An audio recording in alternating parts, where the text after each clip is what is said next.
much. On your next dribble, take more time than you want to. Here.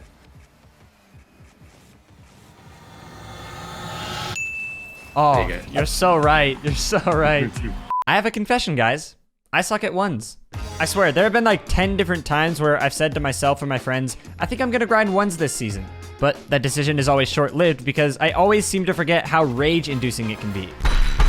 And one of the biggest reasons for that is the fact that I hate sucking at something. I'll fully admit it, the reason I hate ones so much is because I'm so bad at it. But now it's time for that to change. This week, I had one of the best 1v1 players in the world, ApparentlyJack, teach me the ways of ones. I learned more about Rocket League in this past week alone than I have in the past year as a whole. So big shout out to Jack for making this video such an amazing one. I had no idea I had this much more to learn about Rocket League until now. So I'm gonna share with you my journey along the week, the ups and downs, the highs and lows, and everything that I learned to help me get the results I got. And yes, I did see results. So sit back, relax, and enjoy my journey of when I got trained by a professional Rocket League player for 1 week.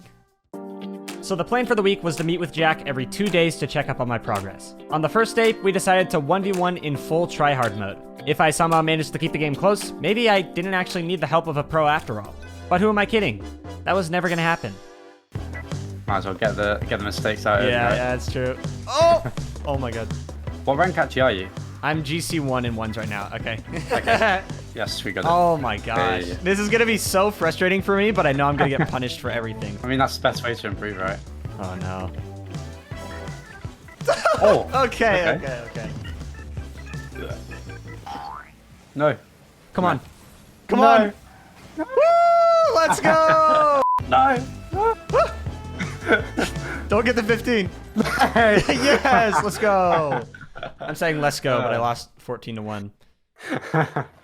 So yeah, that went pretty much how you'd expect. It's safe to say that Jack has proven that he's qualified to teach me. Not that anyone doubted that, but now we have a baseline to try and improve at. Because at the end of the week, Jack and I 1v1'd again to see if I could do any better after my training. Yeah, maybe I can score more than one and get scored on less than 14 times by the end. That's the goal. But for now, here's what he taught me after that 1v1.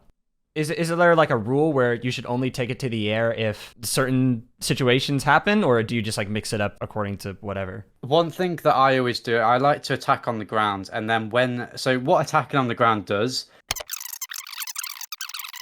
and it's a lot easier to get over them. Oh my gosh. That right there was my first aha moment. I hadn't had a moment like that in Rocket League in years, so this was a great feeling. What Jack was just explaining here was the default process of scoring in ones.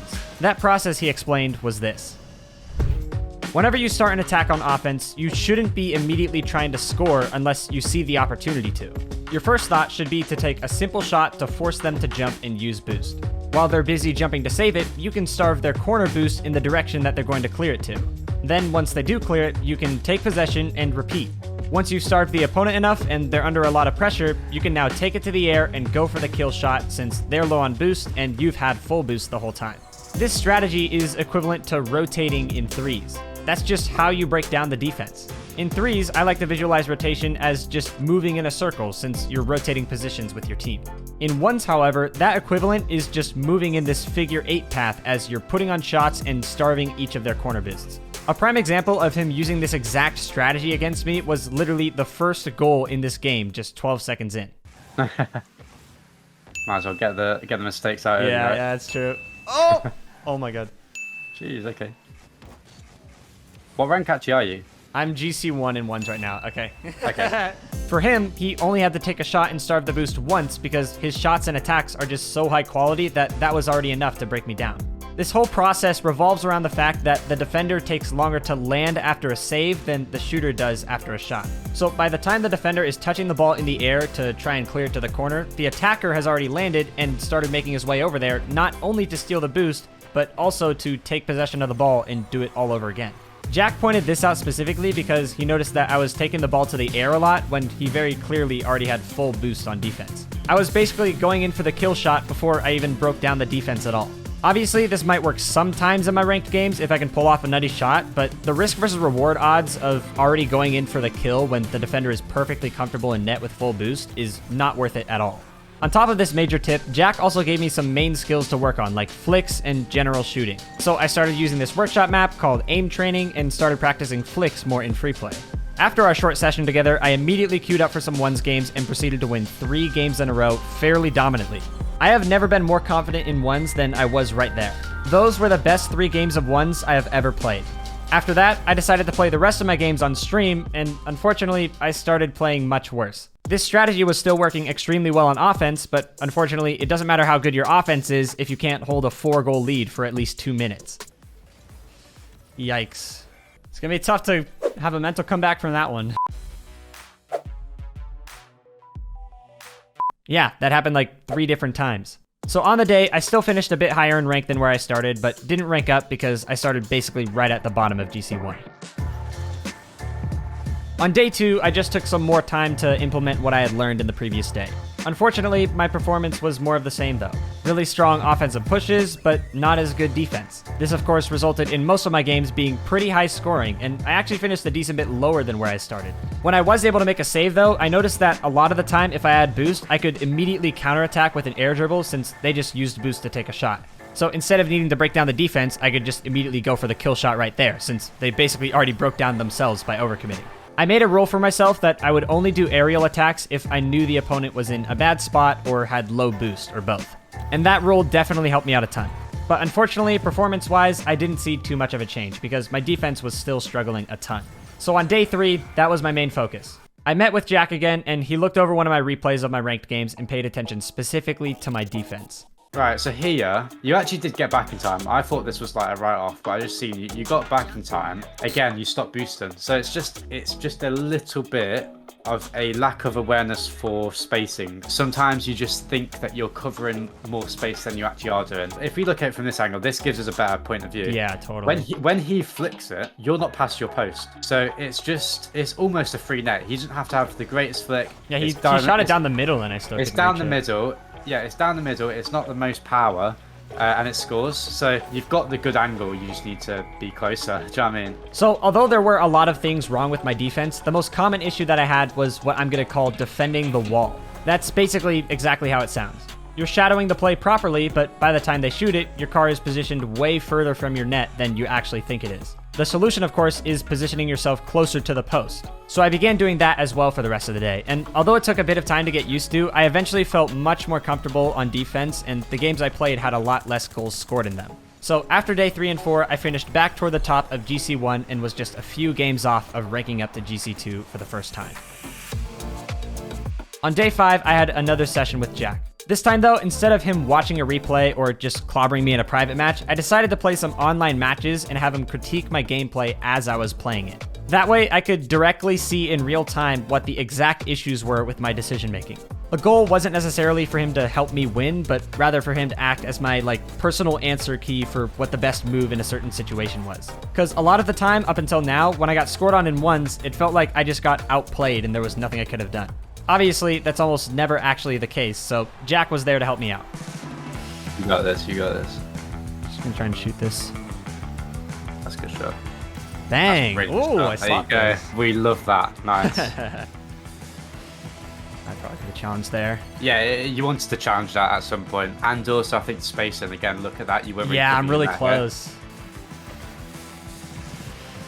I'd try and challenge one of those there. Dang. I think being a little bit too passive. Go for a challenge a little bit earlier than you are doing right now. He's getting really confident now. Yeah. For good reason. Yeah, it's definitely better at the end of this game. I think we just had a bit of a totally. unfortunate start.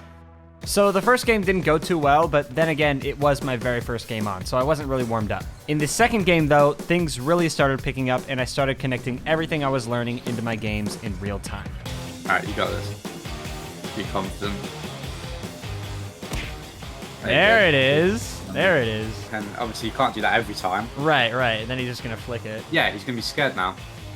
Alright, be careful, he might be able to go up and shoot this. Nah, I'm shooting that. Nice.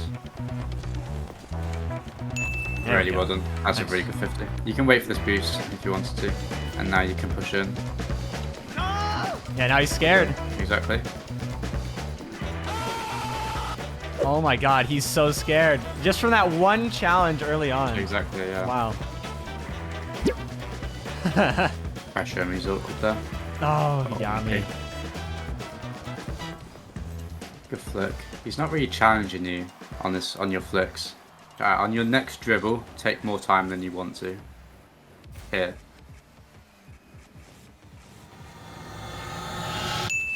Oh, There you go. you're so right. You're so right. Alright, 10 seconds left. Your one challenge. Get in. There you go. Let's go. Yes. Nice. Alright, let's go. You got this. You got this. You got that. Oh, I meant to Nice. flip there. Careful for the bumps. Well done. Get in there. Oh, that's perfect. Let's go, Yo, dude. let's Yes. go. That was so good. After that session in particular, it really started coming together. Jack can sit here and tell me all day about how important boost control is, or reading the opponent's playstyle, or whatever it may be, but you can't really fully implement it until you experiment with it yourself. My mechanics may be suffering more than normal because of how much I'm thinking about my decision making, but in the long term, all this knowledge is going to help me improve so much faster. So on day 6, I spent some time 1v1ing some friends in private matches so I could have some low stakes practice and hard focus on all this stuff without having to worry about true performance. You can't do it. Yes, Oh, let's no. go. And after getting that final practice in for the week, on day 7, it was finally time to 1v1 Jack again and see how much I've actually improved. Here we go. Oh, I got it.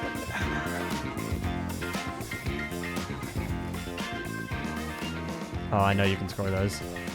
Oh! Oh, I missed. Okay. yeah, Oh, you got nice, it. nice shot. Last time I got scored 12 seconds in. This time it was 16. Nice. Oh, We nice got it, power we got shot. it. You got it. Thank Dang you. it. I should have just power shot. Oh, no Oh way! my god. No way. I dude. can't believe I saved that. That was honestly lucky. Nice. Don't nice. go in. No, I made that same mistake. You already taught me about that. I'm still doing it. Oh, nice. Oh, the full control, man. And the turtle. Jeez, dude. Okay, okay. I need to speed up if I want to reach the 14 goals though. Yeah, yeah. Oh, please. Oh. Oh, that's terrible. No. Oh my god. No. Miss. Miss. Let's go! I honestly didn't even mean to demo you there. It just kind of landed. Oh, that's a good touch. Let's go! Oh Nice. my god, nice play, man. Dude, I didn't expect like the extra couple of touches on the end. Yeah, I just And you full got the boosted jump line as drive. well. Dude, this is going so much better than last time. Yeah, here's one. Oh, Yes. nice, nice. Dude, the kickoff goals are carrying me this game. Oh my! I should have Yes. known. I should have known. I should have just like pre-jumped and hoped. The difference, I've just been winning kickoffs this game, finally. Nope.